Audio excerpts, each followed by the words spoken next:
more later tonight. There are many past decisions that have been more developer friendly than resident friendly. And I know developers don't vote, residents do. And I want to help change the compass, our decision compass, to the residents. And so I've made myself very accessible to the residents. I have the website, signalhillvoice.com, where anybody could post anything about any issue. I've put my phone number, my email address in my candidate statement, so I'm very accessible. That's why I'm running, is to help represent the residents. The one very important issue regarding Signal Hill has to do with our budget. We are spending money at a non-sustainable rate. It's just, the more I learn about it, the tougher it is to grasp. I have a background in business. I have my MBA from USC. I have my own local business in Signal Hill. I'm very apt and good at business. We had $8 million in our general operating reserves just 3 years ago. Today we have $4 million. If we continue at that rate, 3 years from now, we're going to have nothing. Our economic uncertainty reserves used to have $4.1 million. It's gone down 70% in just 2 years. Now we have $1.2 million. And I understand every city, every state is having tough times during this economic downturn. But we need to adapt and live within our means today. We can't just keep on spending the way we are.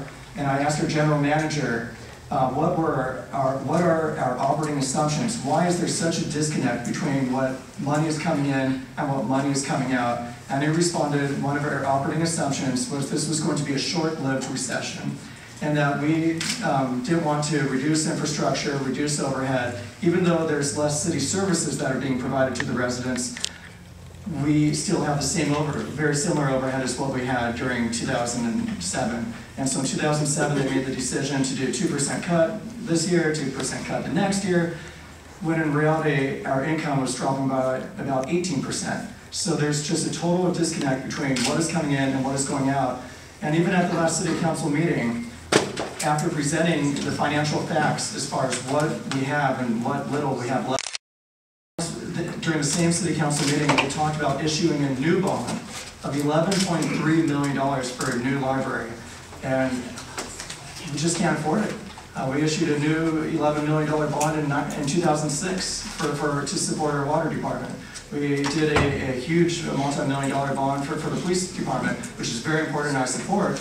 But every time we do a new bond, it makes it that much more difficult to balance our budget. So I'd like to start living within our means today so we can protect our civic services. Thank you. Thank you very much. Mr. Forrester, you are next when you make your 4-minute opening statement. Great, thank you. First of all, thank you to the league for holding this forum. It's the ideal opportunity for all of us to see our history in Signal Hill, our current accomplishments, and our plans for the future. And why we want to run in March 1. Thank you to the City of Signal Hill for making the venue available to us, and also for making the cable channels available to us. Again, my name is Larry Forrester. I've been a resident of Signal Hill for 24 years. And now a little bit about me. I have a bachelor's degree in civil engineering from the University of Notre Dame, and a master's degree in ocean engineering from Catholic University of America. And before I retired in 1995, I was in sales and marketing in electrical wire and cable and the plastics industry. Now, my involvement with the city started in 1990. In 1990, I helped form a group called Concerned Citizens of Signal Hill, which was a citizen action coalition level of Signal Hill development, promoting controlled growth and wise economic development. I continued my involvement with the city in growth, helping residents through the Friends of the Signal Hill Cultural Arts, which we specifically established to help pay for concerts, which we could no longer pay for in the 90s, the 501c3.